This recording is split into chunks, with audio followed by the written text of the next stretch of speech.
16th meeting for the Community Development Commission. Let's start with roll call, and we'll go to my right. I'll start. I'm KJ Whitley. Calvin Dane. Herschel Jackson. Jen Gareth. Andrea Mueller. Jeremy Crafton. Rachenda Weil-Sacco. And Nicole Mata. All right, there's no need for remote attendance tonight. Let's start with public comment. Is there any public comment? Anyone from the public want to speak? I'll ask one more time. Any public comment? All right, let the record show that there's no public comment here tonight. The meeting minutes, the draft from January 20th of 2026. Is there a motion for approval? I'll make a motion to approve. Is there a second? Herschel? Okay, so Jeremy and Herschel on the motions. Any discussion? All in favor? Aye. Any opposed? Okay, let the record show everyone's in favor. No old business. Let's talk about other business or new business. The 2026 CDBG public service application. So we received 6 of them, and we invited all 6 here tonight to speak to the commission. So when you come up, we've been asked for you to give your name of all the presenters. Tell us what organization you're with. Tell us the purpose of your funding somewhere in your discussion. Tell us how much you're requesting. Let us know if you have any match dollars, and then what the overall budget is. So the first one is Christian Care. Sorry. Oh, I started that list or I put the list on there, but that wasn't an exact order. Oh, okay. So I apologize. I do have Prairie State Legal, and I have Narman's on. I don't know if you can hear me, Narman. Hi, hello. Narmeen Hassanova here from Prairie State Legal Services. So I was going to have her, since she's on here virtually, I was going to go ahead and have her present first, just so in case there's no technical difficulties as we proceed through the meeting, that we'd be able to go ahead and start with Narman. Can you all hear me? Can I, let me know when I can start? Yes, we can hear you. Are you guys all ready then to start? Mm-hmm. You can go ahead and start whenever you're ready then.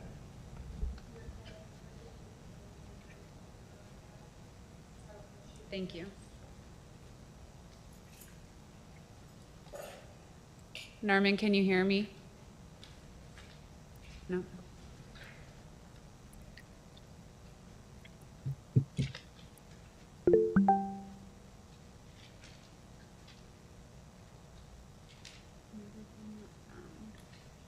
Okay, I can hear you now. Perfect. You can go ahead and start whenever you're ready. All right, thank you so much. Good evening, everyone, and thank you for the opportunity to present our CDBG application to you today. I also want to take a moment and thank the team for allowing me to appear virtually. While I'm joining from Gurnee, Illinois, Prairie State maintains a local office on 5th Avenue in Moline that directly serves the City of Rock Island's residents. The Moline office includes 6 attorneys, a pro bono coordinator, a community resource specialist, and 3 support staff who serve Henry, Lee, Mercer, Rock Island, and Whiteside counties. Prairie State has submitted a request for $50,000 to provide civil legal services to low and moderate income residents of the City of Rock Island. The need for civil legal assistance in the city remains significant, whereas many residents face housing instability, domestic violence, loss of income, consumer debt issues, and other barriers to public benefits. For low-income households, even a small legal issue can quickly become a housing crisis or a financial emergency. In 2023 and 2024, our Moline office represented 1,023 individual clients, handling 1,061 total cases. A significant portion of these matters involved housing stability, including eviction defense, foreclosure prevention, and landlord-tenant disputes, including fair housing disputes. All areas directly align with CDBG priorities. If funded, these CDBG dollars will be used to prevent evictions and homelessness, preserve safe and stable housing, assist residents in maintaining or restoring income through public benefits, and protecting vulnerable residents from exploitation and abuse. Legal representation has a measurable impact. When tenants have representation in eviction cases, they are significantly more likely to remain housed or secure more favorable outcomes. Preventing even a single eviction reduces strains on shelters, emergency services, and other city and county resources. Prairie State has a long history of responsibly managing public funds, including CDBG grants in other municipalities.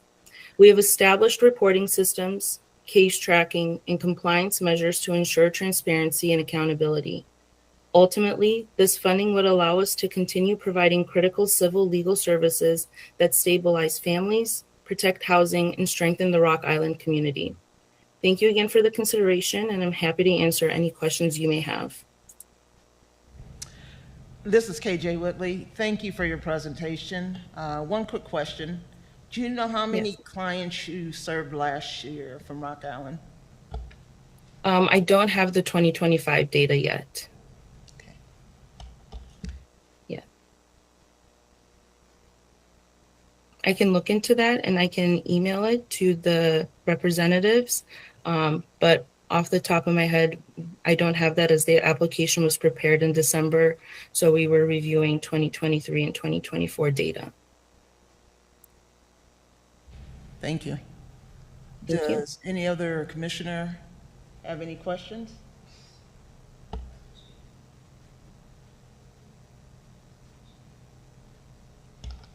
you have any questions? Okay.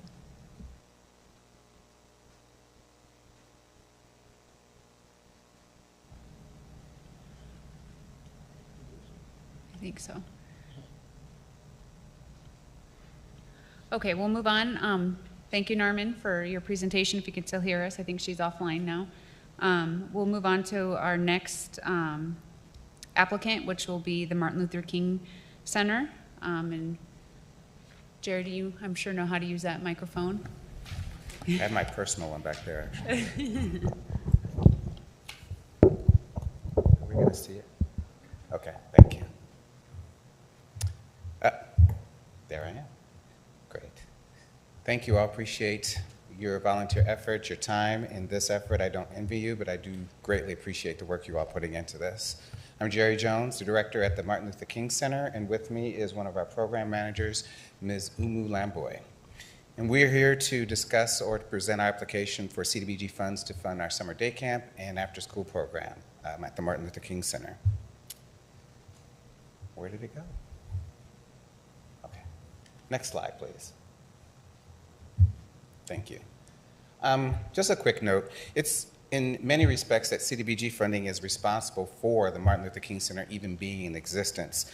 It was back in 1975 that after 7 years of planning, on March 22nd, the Martin Luther King Center opened. And this was a collaboration of city staff, of citizens, and other stakeholders to come forth with a vision of the Martin Luther King Center to be a one-stop shop for social services in one of the most distressed areas in Rock Island. And we have been able to utilize those funds since 1975, giving us a deep appreciation and understanding of how we can best use our CDBG dollars. Next slide, please. We intend on utilizing the CDBG dollars.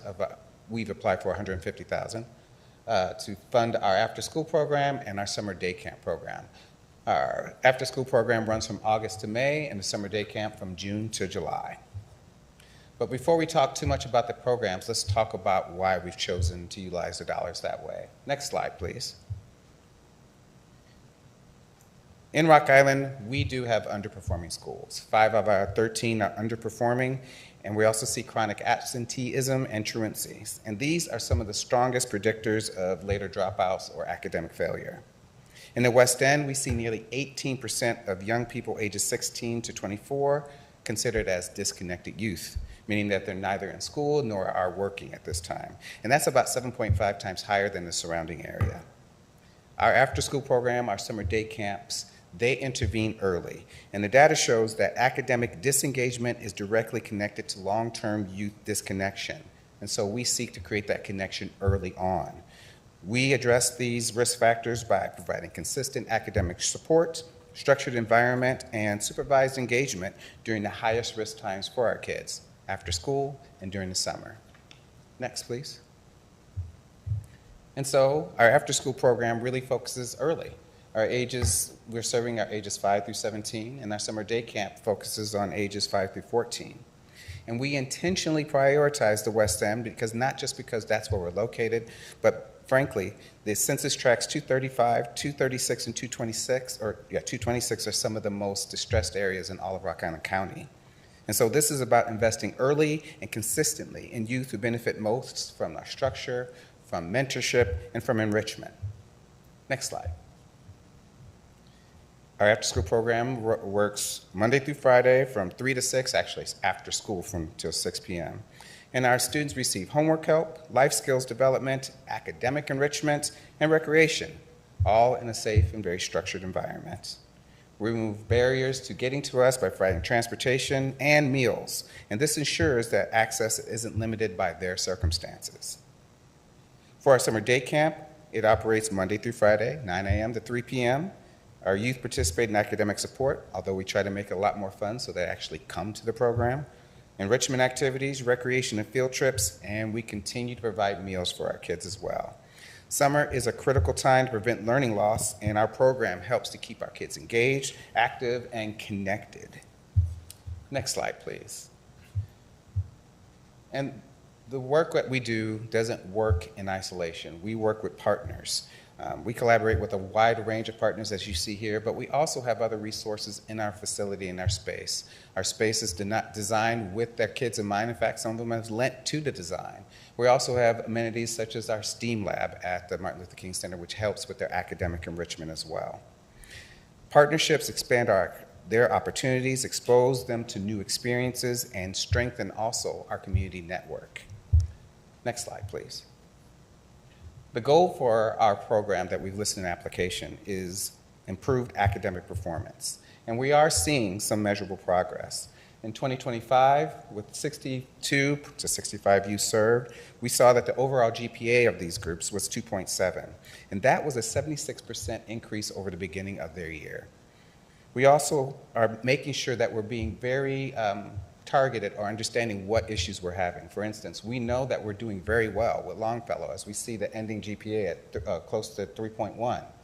But there's work to be done with our Edison Junior High students as we see a lower GPA of 2.25, which means that we're simply understanding what we're working with and making efforts to improve while also recognizing areas where we are achieving and replicating those.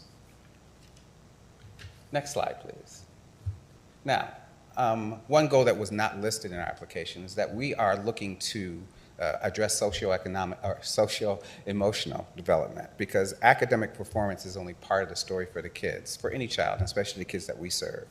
We prioritize social-emotional development through trauma-informed care for our staff so that they have the most appropriate way to interact and engage our kids. We're providing parent workshops, and we're providing both individual and group counseling for our youth. We know that when youth feel safe, they feel supported, they feel understood, then academic growth follows from that. And this holistic approach ensures that we're not just supporting students academically, but we're developing confident and resilient kids as well. Next slide, please.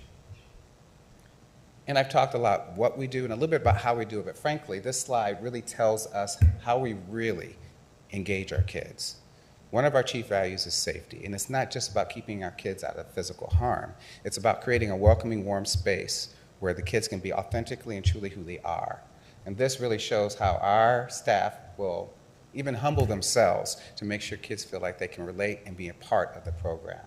Now, I won't be doing that, but I imagine that there'll be a few of our staff doing that next year for our summer day camp with your support. Next slide, please. And with that, again, we thank you for your time, the energy, the effort you put into this process. We really appreciate it, and I open the floor for any questions you might have for our program. Thank you. Thank you for your presentation. Do you recall how many children you helped last year in the So- summer camp and then the after school? 65 were enrolled in the after-school program, and approximately 120 for our summer day camp.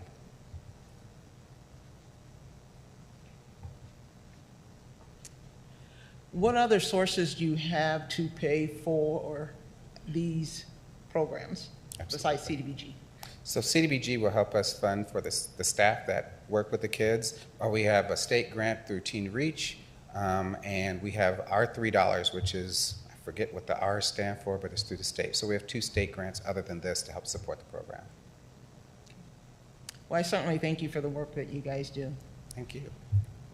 Any other questions from the commission? All right, thank you, guys. Thank you. I have next QC narrative.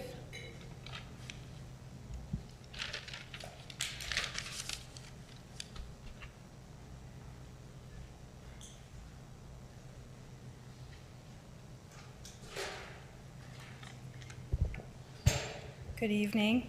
I am Dr. Annette Clevenger, Executive Director and founder of Narratives QC.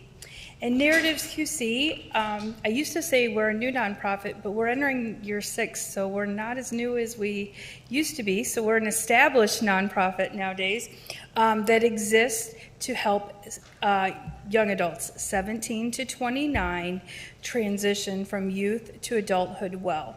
What we have seen is there are so many wonderful services within our community, but they go from birth to 12th grade, 18 years old, and then they age out of services. And so they're kind of left to figure out what adulthood looks like, and they're often very ill-equipped and under-supported. So Narratives came along to help do that, and we do that by providing one-on-one life coaching, life skills classes, and mental health support groups that are all tailored specifically to the individual participants' goals and plans for their life. They set goals, and we just walk alongside them, helping to make those goals happen. So what does that mean? It means that we have young adults in our community who are finding employment, gainful employment. They're securing housing. They're moving out on their own for the first time. They're finding independence. They're completing their education by either getting their GED, going to college, or staying in college, and some of them are entering the trades. They are learning about financing and budgeting, the real hard knocks of how they can use their money and use it well. They are building healthy relationships and boundaries within systems that have often been very dysfunctional for them growing up. And we are growing. I am so excited to tell you that Narratives last year, just this last fall, purchased our first building, a home here in Rock Island. It is actually just down the street, a couple blocks. We purchased the former Theo's building. And that was very intentional because while we serve young adults from across the Quad City area, so many of them are Rock Island residents.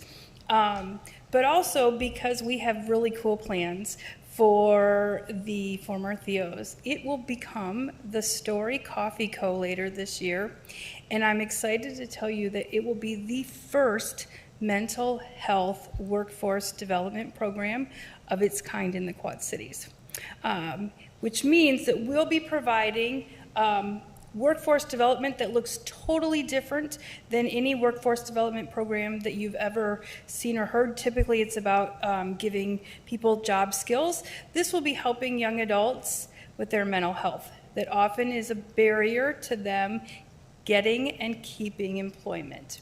And so they will be able to work in our upscale coffee shop that you all can attend and purchase from. And a side note, please do when we open.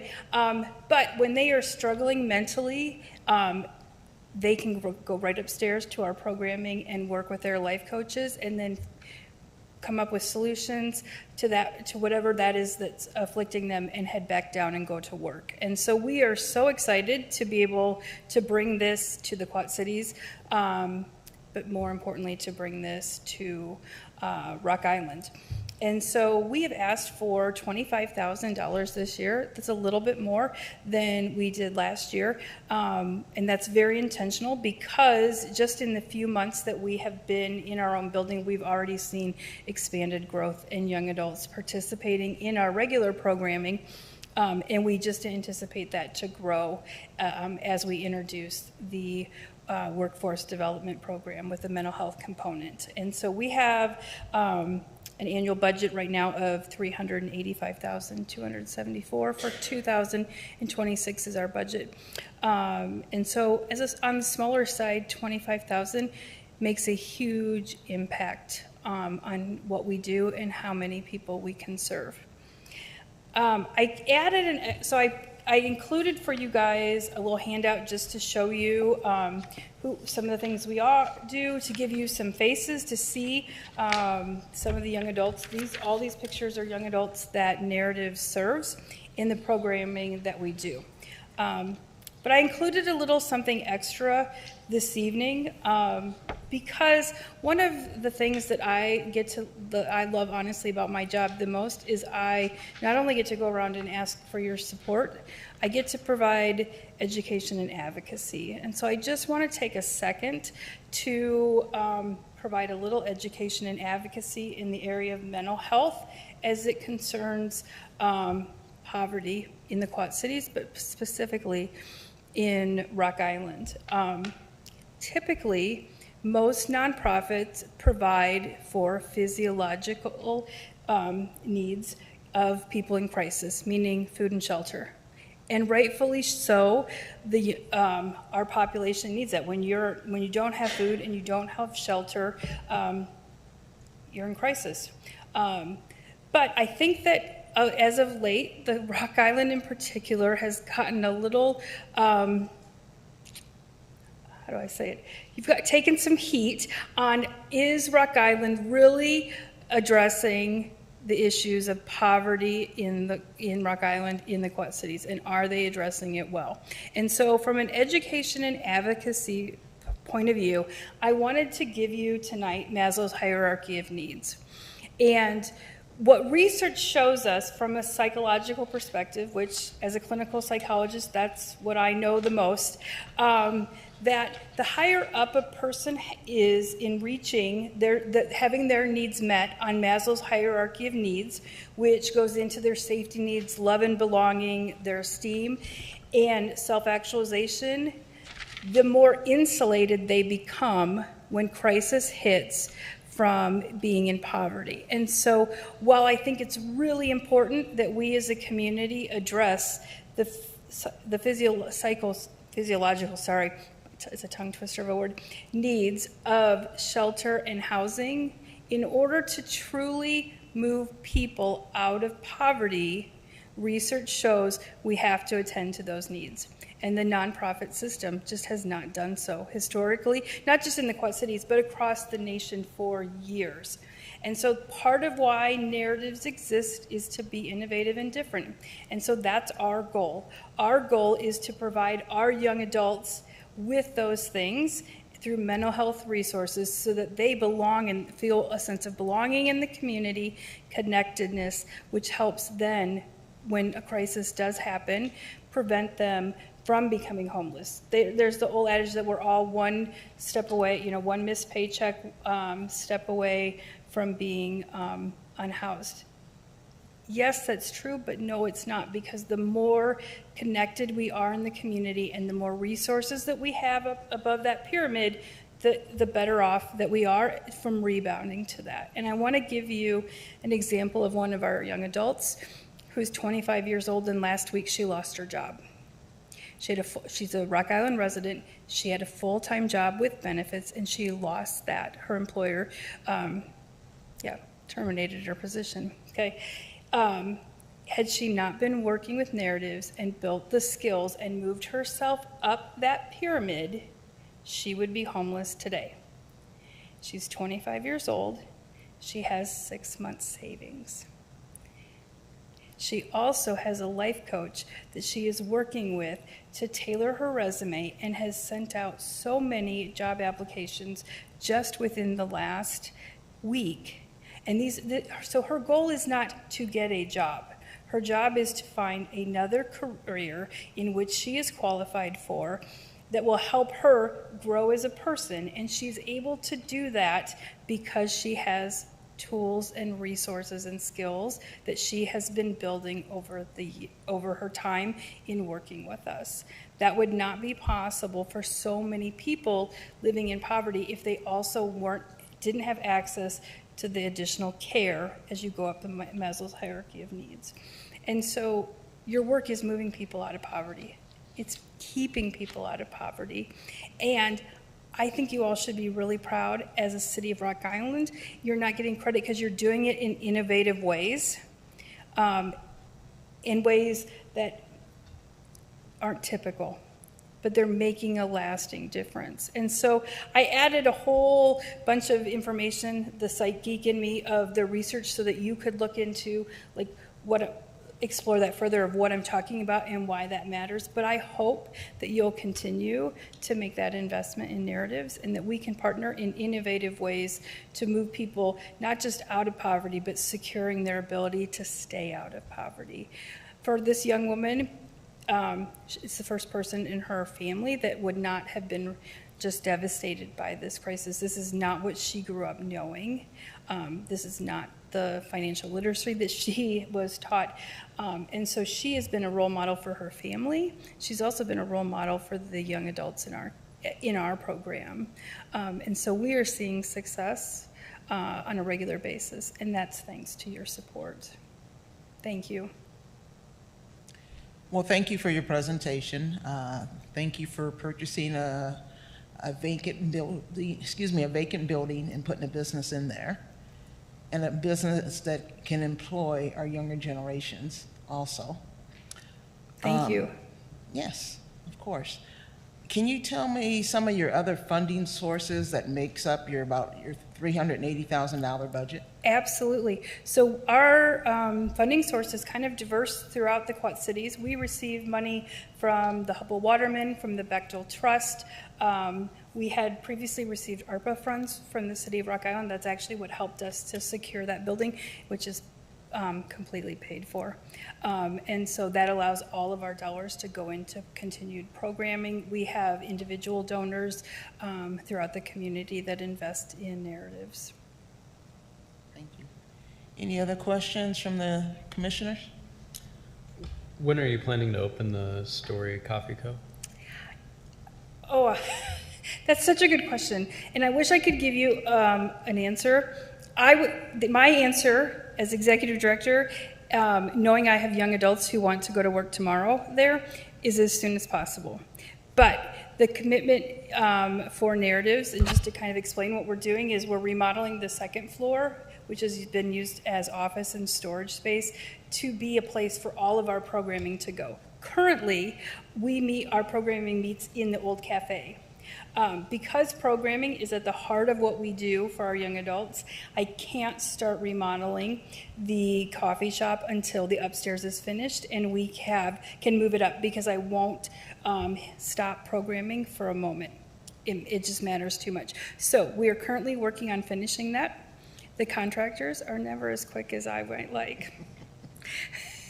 But we also have a commitment to doing as much work that we can by contractors within the city of Rock Island. So we are really committed to helping Rock Island and the downtown area grow and be an innovative force. So I would like to tell you that it will be later this year. I think that by spring break, we will have moved upstairs and have that done, and then we will be starting on the renovations to that ASAP. Any other questions? Go ahead. How many people went through the program last year? So we had 132 people go through the program, and 35 of those were funded with CBD dollars that you have gifted us. Is that the number of people that entered the program or completed? So here's a really interesting thing about narratives. Nobody completes our program. And that's, hold on just a second, because it sounds really bad, but it's not. It's super great. Most programs will tell you, like, we have a 6-month program, or we have an 8-month program, or we have a 9-month program. And so you learn all that you possibly can, and then you're done, right? You got a certificate, you graduated, ta-da. Narratives does not work like that because, again, research shows that that's not the most effective way. And so our young adults don't complete the program. They need our services less and less, is kind of, and they become mentors to their peers. And so really our whole goal is founded on social capital. They're increasing the social capital. We're giving our social capital, the connections that I have within the community, I'm sharing with them so that they need narratives less and less, and they are able to participate within the community more and more. Does that make sense? It makes perfect sense. And it's best not to put a label, a definition on success. So of that, what was it, 132? Mm-hmm. Of the 132, how many of them came in less than 5 times?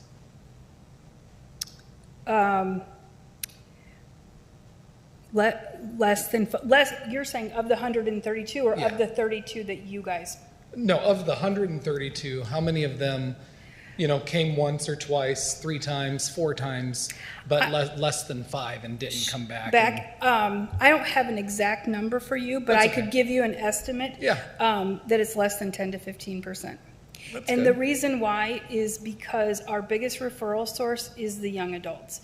And so they see that they're succeeding, and then they tell their friends, you got to come check this out and get some help and get some resources. So they already know what they're getting into when they come in. Their peers have been our best media source kind of thing. And so we really don't have many people who just come and decide that they come faithfully every week, if that makes sense. Yes. And you asked about goals. I can tell you, or about percentage of completion. We measure it, more about what goals they set and are they completing them. And so we measure that have you learned a new mental health skill? Have you completed a goal that you sent? And so of the 32 that you guys funded last year, 100% of them had met at least one of the goals that they established for themselves. You guys lucked out. You just had 35 really hardworking, determined citizens of Rock Island. Within our 132, that percentage was 87%. And since this is your 6th year, if you look back at the year prior, how many people entered the program? Was it below 132 or above it the year before?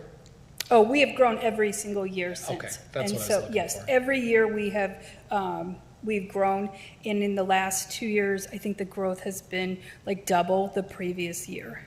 Okay. And how many of the people do you think were from Rock Island? Total, I would say we probably have about 40% of them right now because of where we are and Yeah. probably about Location. 40%. And then the remaining 60% make up the remaining part of the Quad Cities. But you guys are our largest city population percentage. 17 to 25 years old? It used to be 17 to 25. What we learned is 26, 27, 28, they still need our services. So last year we increased that to 17 to 29.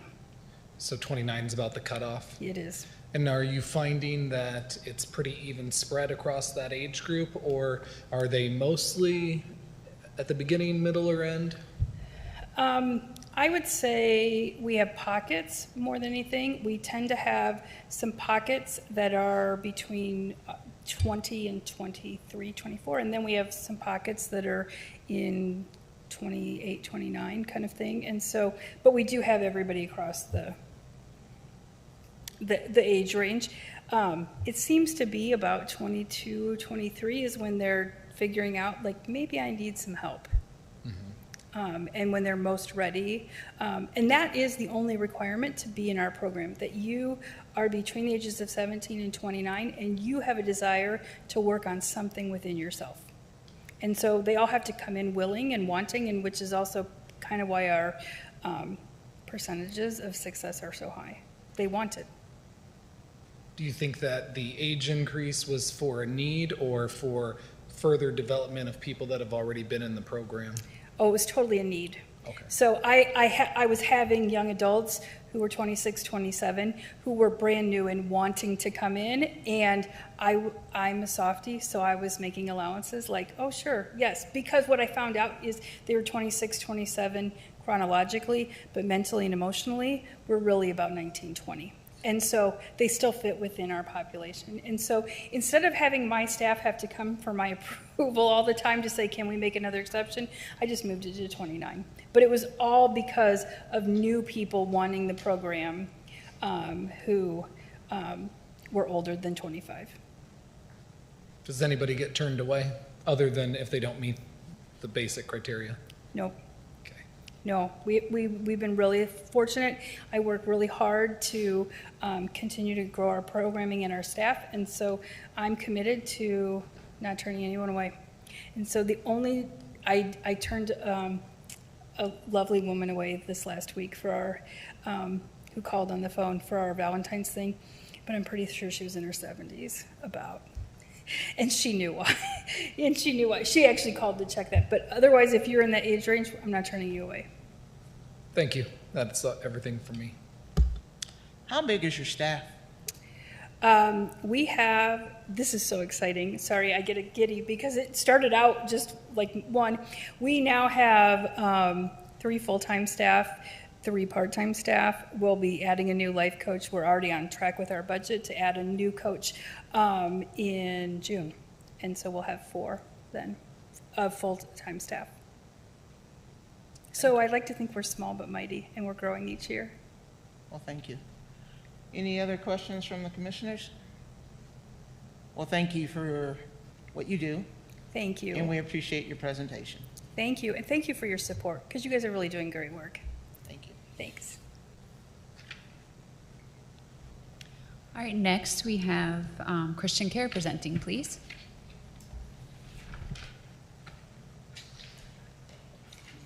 Christian Care.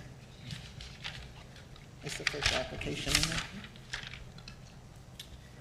Good evening, everybody. Thank you for giving us the opportunity to be here. My name is Cindy Gramanz, I am the Operations Manager with Christian Care, and with me is Frank Rowe, our Executive Director. So we are requesting $40,000 to support existing programs within our agency. Christian Care is a staple in the Rock Island community. We've been here for over 100 years providing services of food and shelter. We have 2 emergency shelters. One is a 42-bed facility for men just down the street. 6 of those beds are dedicated specifically to our Veterans Transitional Housing Program, and 6 of those beds are also dedicated to Rock Island County for drug and mental health court beds. In 2001, we acquired Martha's House, which is our shelter for single women and women with children. And had we not been able to acquire that, those services would have been lost to the city of Rock Island. We are unique in the sense that we are the only provider of shelter services for adult men on the Illinois side of the Quad Cities. And outside of domestic violence, we are the only provider of shelter services for single women and women with children. We also have our community meal site. Our community meal site is unique in the sense that we serve 7 days a week, 365 days a year. We're serving breakfast, lunch, and dinner, with the exception of the weekends. Lunch only is for our residents. Other than that, we're serving meals every single day to folks. Through our shelters, last year we served over 342 to be exact. 80% of those individuals identified as being from Rock Island County. Keep in mind when we talk about where they identify from, we're not referring to where they spent last night, because we have a very transient population. They could be one place one night, somewhere else the other night. So we base it on where they spent the last 90 days or more, the last place that they were permanently housed.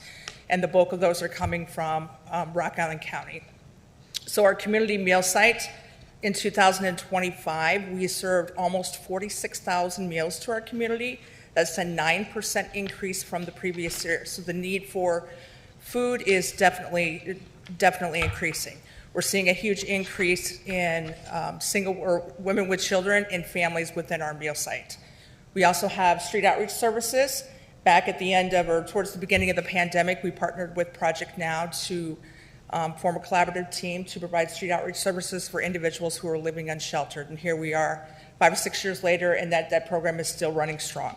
That's an important component for homeless services because many individuals don't do well in the shelter environment. They're either experiencing significant mental health issues or substance abuse issues, and they just simply can't function in a shelter environment.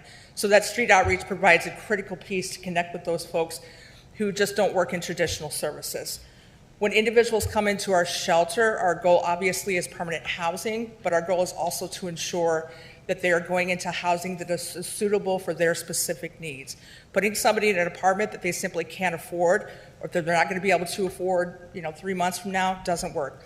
Putting somebody in a program that they don't want to be in or that they're not going to comply with simply doesn't work. So we have to put people in housing that is going to be best suited for their individual needs. We're a small nonprofit, so we focus very heavily on partnerships. There's many services that our folks need that we can't necessarily provide in-house, so we focus on connecting with partners to make sure they're getting the needs that the services that they need. We have Prairie State Legal is on site twice a month providing legal services for our folks. We also have a partnership with Trinity Parish Nursing and Health Ministry. They're providing basic medical and preventative health care for our folks. And then we've got some folks who come in and do life skills groups for our guys as well. One of our big focuses as well within shelter, and similar to what a narrative spoke about, we try to focus on those core issues that are keeping people homeless and keeping people coming back into the system. Mental health and substance abuse, as you probably all know, are pretty significant in our community. If we don't address those underlying core issues, people simply aren't going to stay housed. Sometimes getting people housed is the easy part. It's keeping them housed and keeping them engaged in services when they get in trouble. So making sure that they have as many tools that they need and as many support systems as they need before they leave shelter is what's going to keep them housed. I'll talk a little bit about funding just because I know that question's been asked. We focus very heavily, our board of directors and our executive director, on ensuring that we have very diverse sources of funding, just simply because we don't ever want to rely on any one sole source to provide funding. So we do receive one federal grant from the Veterans Administration for our Veterans Transitional Program. We also receive some dollars from the state of Illinois through Emergency Solutions Grant. The remainder of the funding is charitable contribution, which is actually over 50% of our funding, and then local grants. What else? Thank you. What is your operating budget? So next year, I believe it's $914,000 and a little over $914,000. Okay. And then your staff. How large is your staff? So we have 18 staff. 6 of those are part-time, and we are a 24-hour facility. So our men's mission is staffed 24 hours a day. So 6 of those are part-time. We've got a total of 3 case managers who work with 2 in our men's shelter and then 1 in our women's shelter, and a full-time cook and a part-time cook. Can you refresh my memory? So if someone stays in your shelter tonight, are they guaranteed a bed tomorrow? Yes. Yes, Okay. we're an emergency shelter, but we're not a night-by-night emergency shelter. So when somebody comes there, as long as they're doing what they need to be doing and they're following the rules, that bed is going to be guaranteed. There's not necessarily a set amount of time that somebody can stay there because everybody's needs are just so very different. So as long as they're making progress, they're moving forward, they're meeting with their case manager, they're going to have a bed. And what are the hours that they can be at the shelter? So they can be at shelter all day. All day. They can't necessarily be in their bunk rooms all day, but if you are staying in our facility, you don't ever have to leave. Now, most people do because they've got things that they need to be focusing on, but they don't actually have to leave the shelter ever. We are a dry shelter. We have an expectation of sobriety with our folks. That doesn't mean that we don't deal with those issues quite a bit, but the goal is if you're coming to Christian Care that you are at least committed to sober living. Are individuals allowed to use your shelter address as a permanent location for IDs? Some of our folks who enrolled with the street outreach program, they will use potentially because they're enrolled in one of our programs. But as a general rule, if they're not enrolled in one of our programs, we don't allow them to use our address as a permanent address. And just out of curiosity, you guys do so much and we thank you for that. What would you say your greatest need is right now for financial resources? You mean as far as what we need it for? quite honestly, it really is general operations. You know, COVID took a hit for everybody, and just the increased costs are just incredible. You know, food and supplies for our meal site have easily doubled. Utilities have probably come close to doubling. Maintenance and repair costs seem to just completely skyrocket. In an emergency shelter, you can imagine things break, things get broken, and so we need to get those things fixed. So just general operational really is where the significant increase in costs are. Does that answer your question? Yes, it does. Any other questions from the commissioners? You have 42 beds, Yes, in our men's shelter. and 12 of them are set aside for vets. 6 are for vets, and then 6 are for Rock Island County's Drug and Mental Health Court System. So of the 30 that aren't set aside for anything, how many different people last year, from the beginning of the year to the end, came in and out and stayed in those other 30 beds?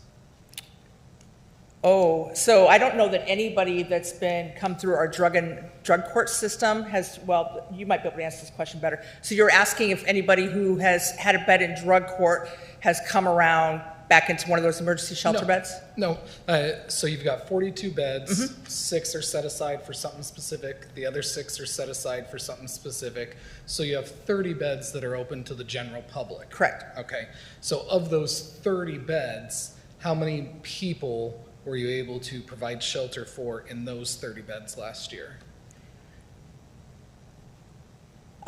So I'm not sure that I can answer that outside of, we don't necessarily. Maybe on another question, were you guys were all beds filled? Yeah, I mean, we're full all the time. You know, that's not, we have a wait list right now. It's probably about, I'm not sure what it is right now, but a few months ago, we had a wait list of over 100 people wanting to access shelter. Ideally, some of those individuals will self-resolve and we can cut that wait list down, but our beds stay consistently full. Okay. Now, you can't really determine where people are from when they move around, like you talked Correct. about at the beginning. Have you ever tracked where people were born from when they come and go? Have you tracked that? No, we track a couple of different things. In our intake, we'll track where they were last permanently housed, which is where you spent the last 90 days or more. And we also track our crisis logs, because when somebody needs shelter, they'll call our shelter and just fill out a crisis log. And on that crisis log, it will simply ask where they spent the night before. But no, we don't track that. Okay. So in general, with your waiting list, there's really not much opportunity for when somebody is in a crunch and needs a spot tonight that they're going to get in. No, chances are slim. Now, sometimes with our veterans, we do have a 6-bed veterans program. If we can ensure eligibility, then we can get a veteran into our shelter and get them in a little bit quicker. But no, we're not, unfortunately, a night-by-night shelter. Okay, thank you. So in addition to the 18 people you have on staff, you guys rely heavily on volunteers, correct? Oh, yes. So our community meal site, we have a bring and serve program in which we invite people from the community to do one of two things, either bring a meal and serve it or just simply come to shelter and serve. And last year we had over 300 days provided at least one meal provided for by our bring and serve volunteers. And that's huge because we have a full-time staff and a part-time staff. And having somebody else do that gives them an opportunity to, work in the kitchen and just do other things. So without that bring and serve program, we could not operate our meal site. We also have volunteers who work at our front desk. Any other questions from any other commissioners? All right. Thank you guys for what you do, and we appreciate your presentation. Thank you. Next presenter will be Spring Forward, please.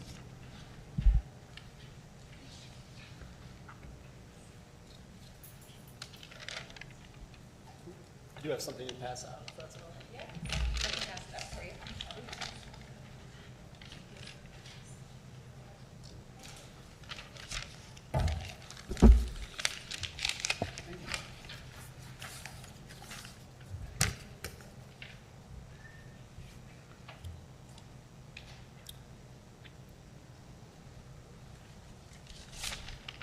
All right, good to go? Okay, my name is Robert McIntyre, and I am the Executive Director of Spring Forward Learning Center. We are asking $25,000 to continue and sustain our impactful out-of-school time academic tutoring and enrichment programs in the Rock Island School District. Our goal is to bring at least 100 students closer to grade level proficiency in reading and math. We are currently serving in Rock Island Academy, Longfellow, Francis Willard, RICMS, Ridgewood, as well as the Martin Luther King Center. We have teachers that work there as well. Oh, I did have a slideshow, right? It was up there. All right. Switch over, please. Thank you. Just quickly about who we are. Our mission is to provide educational programs at no cost to enhance the lives of families in our community. We serve over 1,100 students annually from 4 different school districts. A predominance of them is here in Rock Island.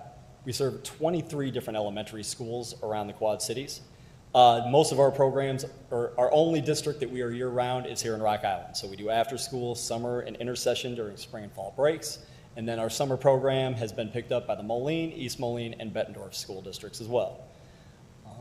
Our guiding program philosophies, we like to lift learners up. We want to bring students closer to grade level.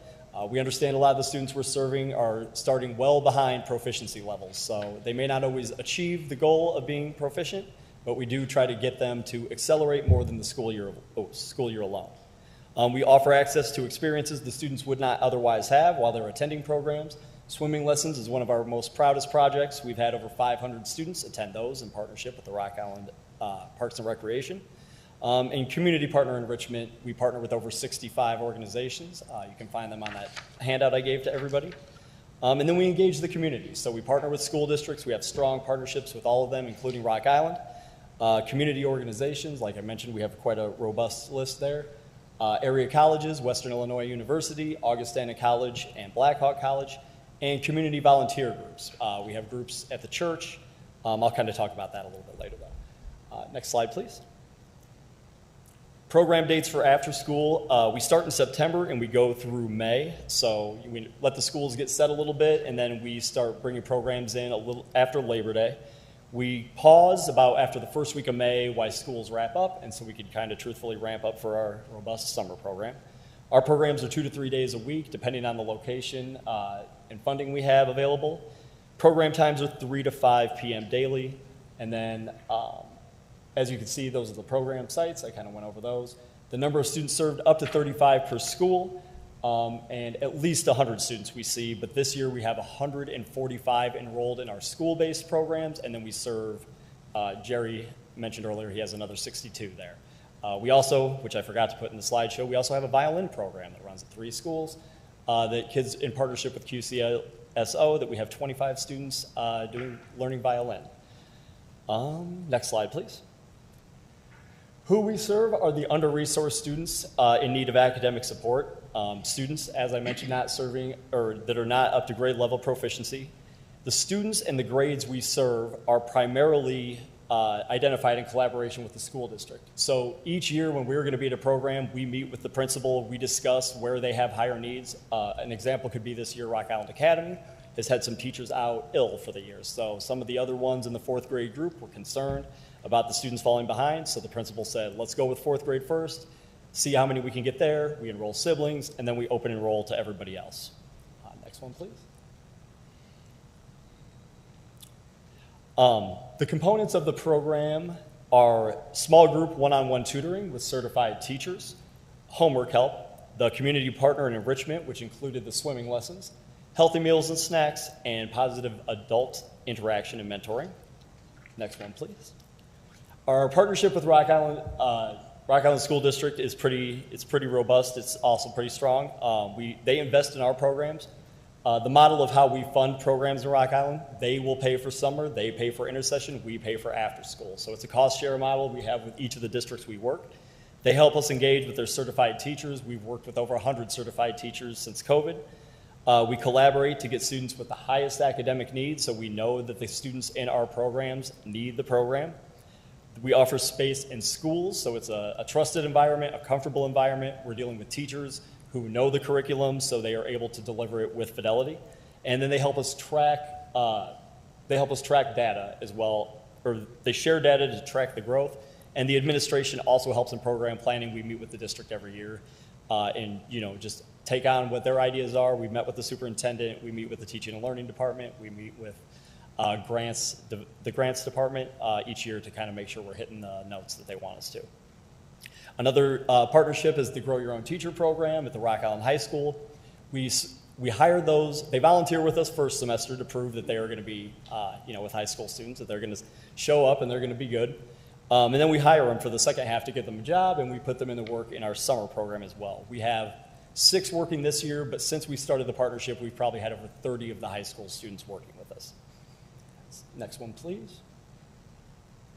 Impact created the programs bring students to grade level proficiency, and we understand that they're learning during the school year. We are just one of the components that helps them learn, but they do grow more, or there's generally an accelerated growth if they attend our programs regularly. We consider regularly 80% of program days. When we see 80% of program days attended, we see about 80 to 83% grow, more than some of their peers. And then we also give students access to experiential learning activities they might not otherwise have. And then, and as I was going to mention, the after-school program is considered a tool that the district, or that each principal looks at that they can deploy to be able to hit some of the spots in their school that they know needs the most, probably the most love. Next one, please.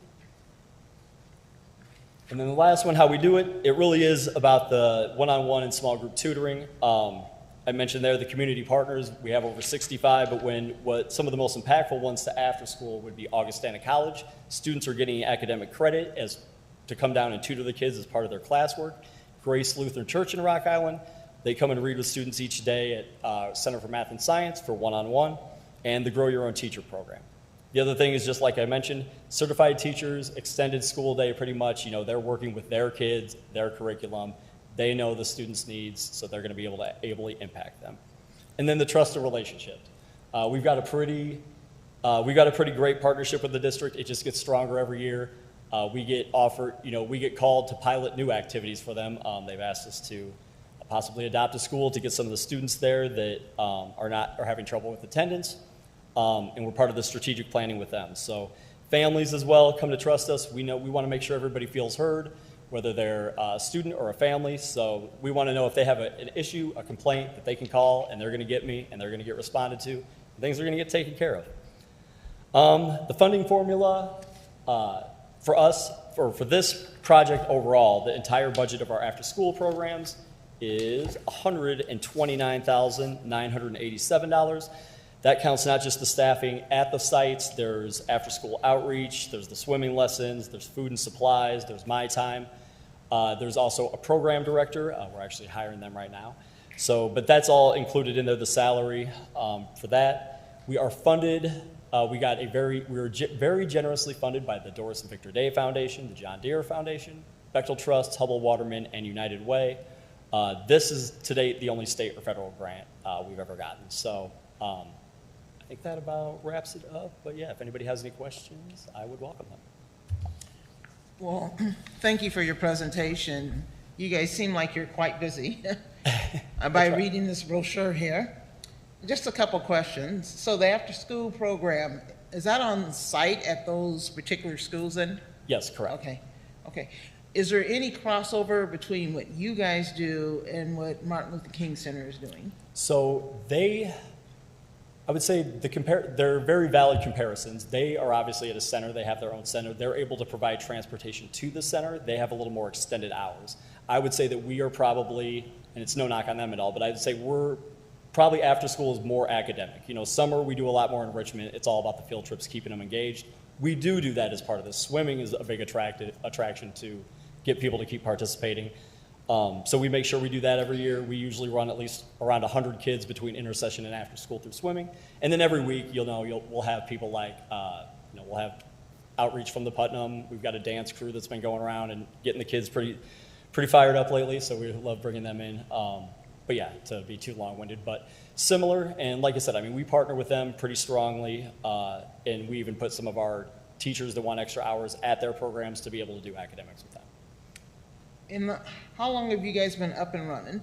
We were founded in 1999, and a great story is the church volunteers who are at Center now were the original volunteers who started the program. The church has changed names since then, but Yeah, so they're the original ones. It's kind of full circle. We have been a nonprofit or 501c3 since 2007.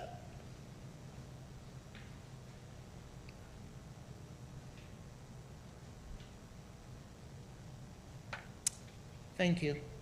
Any other questions from the commissioners at all? Dr. Calhoun? Can you discuss how you manage attendance issues? Like for the students, like how are we combating attendance issues or?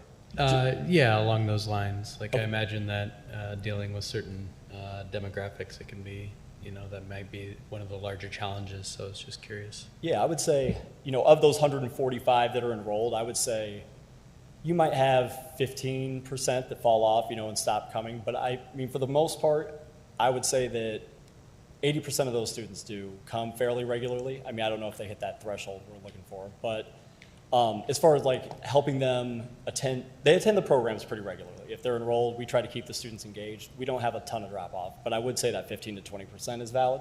But as far as like attendance for the regular school day, I mean, I'll be transparent in saying that isn't something I could always say it's one for one that our programs help that, but the district called us to pilot, a program where we're going to be picking some kids up at Francis Willard, and they're hoping that they can engage more community organizations with a van sitting around to adopt a school and help with those kids that might not be able to get there. So they trusted us to help pilot that, so I can finally check that box a little bit, and we're excited to be able to do that for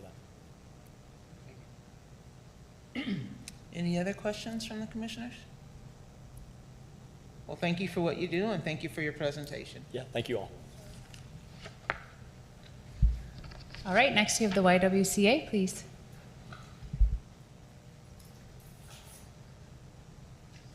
Hi guys, my name is Amy Schaefer. I am the director of the YWCA Quad Cities Empowerment Center. I brought with me my coworker Edwin Salazar. He is the director of the Place to Be after school program, which is an awesome partner of mine. It helps me locate some of the families that we serve through our programs. So the Empowerment Center at the YWCA, we operate out of both the Rock Island Center and then a Davenport location. We serve about 40% Rock Island County residents. And we do our best to make sure that we are reaching everyone. We do not have any barriers to intake. So if you walk in my door and you're traveling across the country and you need a shower, we're going to take care of it for you. So on site, we have a food pantry, clothing closet, hygiene items. We are part of the National Diaper Bank Network, which means that we are able to purchase diapers similarly to like Riverbend Food Bank, how they can purchase food. So for me to go purchase diapers, I can purchase it about half the cost of if I were to go to Costco or Amazon or things like that. We also provide on-site laundry, on-site showers, referrals to other agencies, and really and truly just when you walk in the door trying to find the source of the problem and help you navigate through it. So with our request of $50,000, we are looking to add a case manager position to our programming side. The Empowerment Center staff is a mighty 4 individuals, 2 full-time, 2 part-time. And in the last calendar year, we saw 857% growth of visits to our food pantry, and that is not even an exaggeration. We saw 2,761 visits to the Empowerment Center, serving, this was with duplication, 10,420 individuals, and 1,766 of those visits were for food alone, serving 6,775 individuals. Documented under Rock Island County grant, and this is unduplicated households. Last year we served 109 households, 310 people, and those are people that I had documentation proven that they were in Rock Island County. If they didn't have an ID, I couldn't document it, so we take people's word for it. And all of that is to say we have seen substantial growth over the last year. The need is up everywhere in the Quad Cities. We're seeing a lot of organizations step up, but some of the immediate needs that are being met by us, especially the laundry services, the shower services, and a choice model food pantry are not being replicated in other spaces. In January of this year, so we did recently upgrade our intake software, so I have so many better metrics so that I'm not telling you duplicated visits and duplicated households and things like that. So just in January, I ran the numbers today and we served 68 households, over 109 visits, so that's clients can visit our pantry once a week. and they can access all the services once a week. So if they need diapers, if they need hygiene items, if they need food, they're welcome to come up to almost 5 times a month.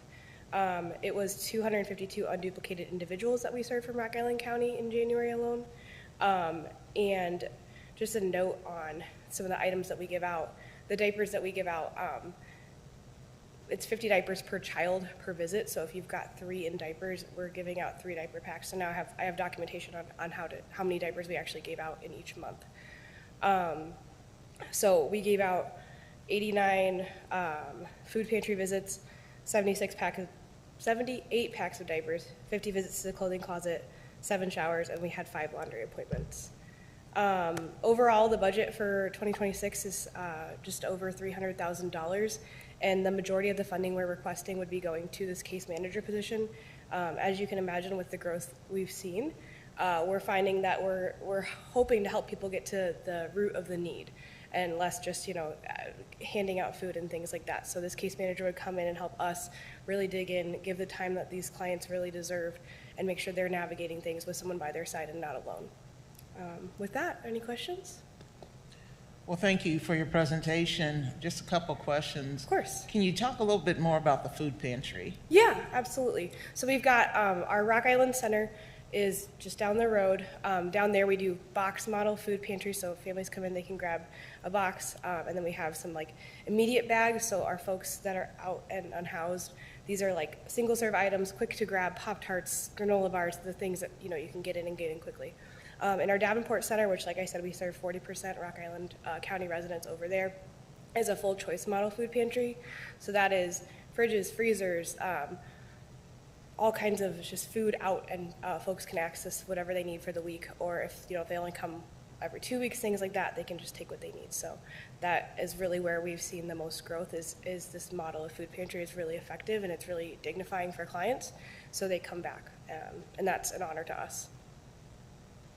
So I'm just trying to have a better understanding in my head of what the new case manager might be doing for you. Mm-hmm. So they're going to help these 202 individuals that you see in January with wraparound services, connecting them basically? Yep, connecting with them. I have learned personally, if you just sit with a client and let them tell you what's going on in their life, sometimes just what my brain does naturally in a safer space than theirs to help them navigate through these challenges. I jokingly say a lot of what I do is Google things and have the capacity to look these things up or make the connections with other agencies, with my coworkers like Edwin, like Paul with Alan's House, and all the other programs that we offer at the YWCA. It allows us to pour more time into the clients and help them navigate these situations. Now, will they be housed here in Rock Island then? The caseworker? Yes. They would split their time between Rock Island and Davenport, yep. Okay, Rock Island, Davenport. Yep. And will they have the traditional hours, or will they kind of be a mixture of first and second shift? I love a mixture shift. My other full-time employee works second shift because that's how we operate such large hours. So my love would be to have some on the weekends over here in Rock Island because our building's already open. That would be my perfect person. So I would say I would prefer a less traditional than 9 to 5. Okay, well, thank you. Yeah, any other questions? Any other questions from the commissioners? All right. Thank you Well, guys so for much for your everything time you guys do. tonight. Thank you. Thank you. All right, well, that wraps up our presentations. And Nicole, you're estimating about $155,000 for 2026, is that correct? So yes, we haven't received our allocation, although CDBG it is funded 100%. So we will receive our allocation.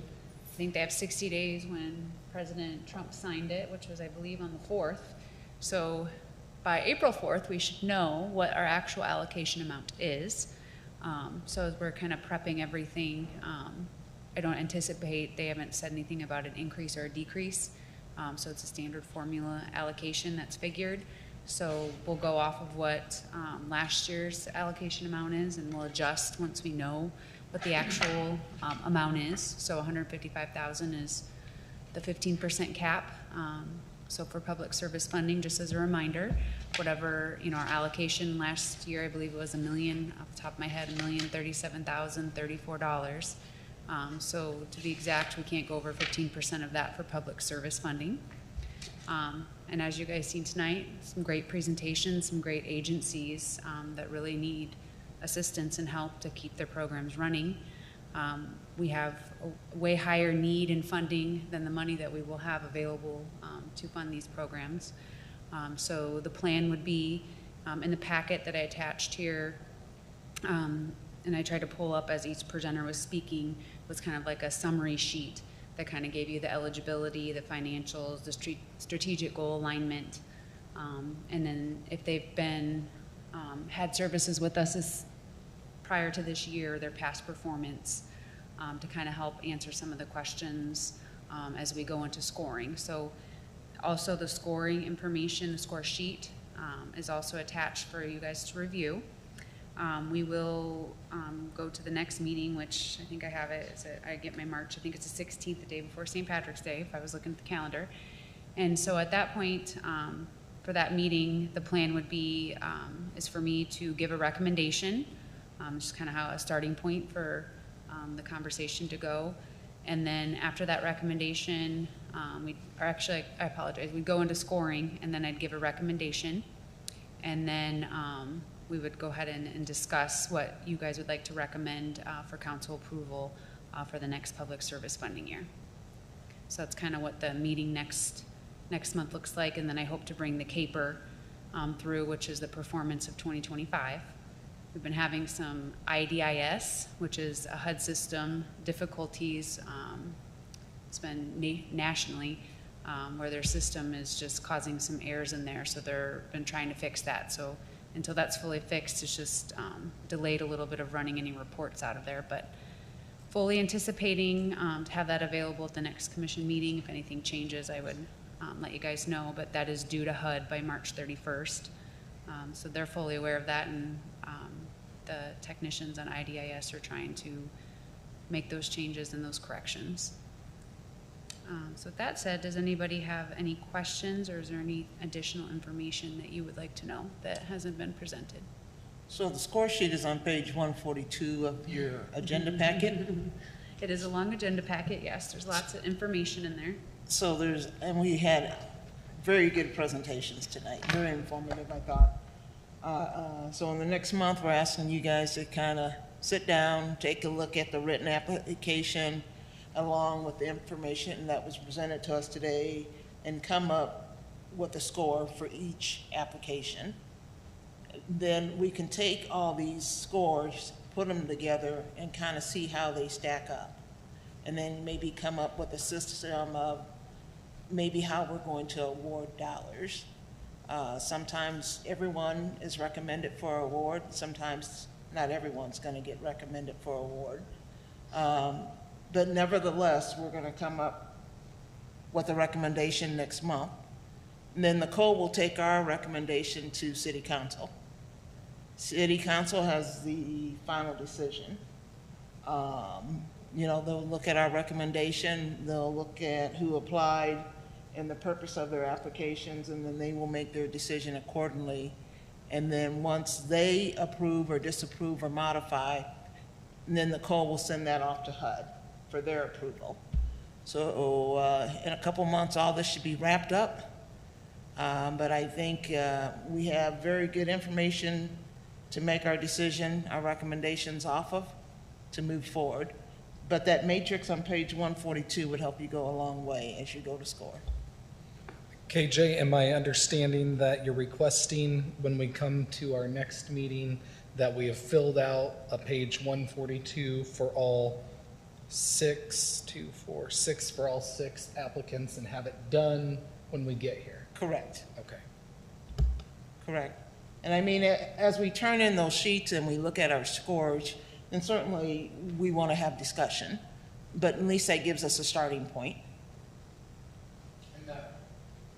And that way, if we have it done for all six, we're more prepared to have a conversation rather than sitting down at that moment thinking about it before we can have the conversation. And if you have time, And if you have it done before the 16th, if you can have it to Nicole and her staff in a separate email, don't email the whole team, just email it directly to Nicole, what your scores are a copy of your sheet. Either give her a call, send her an email, but again, do not email the whole team here because that would be a violation of the Open Meetings Act. And that can really have us move ahead a lot faster. Nicole, when we elect how much money, since we don't know for sure, do we just say 150 and if there's more, it goes to a different pot? Or should we really be talking about a percentage instead of a dollar amount? You know, if one gets 40% and then 10%, 20%, would it be better to talk percentage of funds rather than a dollar? I think, I mean, at this point, I guess we would add, you know, the total number is 155,000, not to go over. You know, if we get the allocation and say, you know, I don't know, it's, you know, 5,000 higher, we can certainly discuss that when we're doing the scoring, like how we would like to recommend that. The piece to know though is this will be a piece in the annual action plan, and then that's the piece that's overall taken to council for approval. So by the time it does go to council for the final approval, we'll know what the exact allocation amount is, so we can adjust that accordingly before they actually vote to send it to HUD for the final review on that allocation. So they will let us know the allocation by April 4th, and then the annual action plan will start at that point. So by the time that's starting, when I bring the annual action draft to you all, we'll be able to know what that exact amount is for you guys, then to also recommend or, you know, modify any questions on that annual action plan then that we would take to them. So as of the April 4th, I know just kind of dates are all over, but we have like a 60-day process from the April 4th of when I have to officially submit it to HUD. So in between there, I'll bring the draft with the actual numbers, then that would go through and then submit it to HUD if that helps. And as we're looking at it, you know, and we do the scoring process, we can discuss dollar amounts and also percentages, you know, as we're looking at that. And once we get the scoring, I know, you know, last year when we had the scores, everyone scored pretty high, so it wasn't, you know, as simple as we could look at the number on the scoring sheet, right, and we could score accordingly because they all are scoring very high. They're all performing well, and they're all services that are definitely necessary in the community. So I understand, you know, we may be faced with that challenge where we can't give an exact dollar amount, and we may need to look at the percentages as we get those scoring numbers. So I think we can kind of address that at the next meeting, but definitely open to, you know, anybody's, you know, any information that they can provide, you know, once we're going through that scoring process, for us to continue just to improve the process, you know, going forward and how to score it the most effective way. Any other questions? I don't have a question, but just remember when you guys are going back and scoring, our meetings are now recorded. So if you have questions or if you forget something in a presentation, I think we could probably even email the link tomorrow to everybody. Yes. So that way you can go back and review everything, you know, Yes. if you think you missed something. Yep, so it is live on YouTube now, so anything can go back on there. I think it might be a good rule of thumb, just so nobody's sending anything and we're not breaking any OMA requirements, is that we just bring the score sheet to the meeting, Okay. and then we'll score them at the actual official meeting. Okay. And then go from there, I think, just as a good rule of thumb.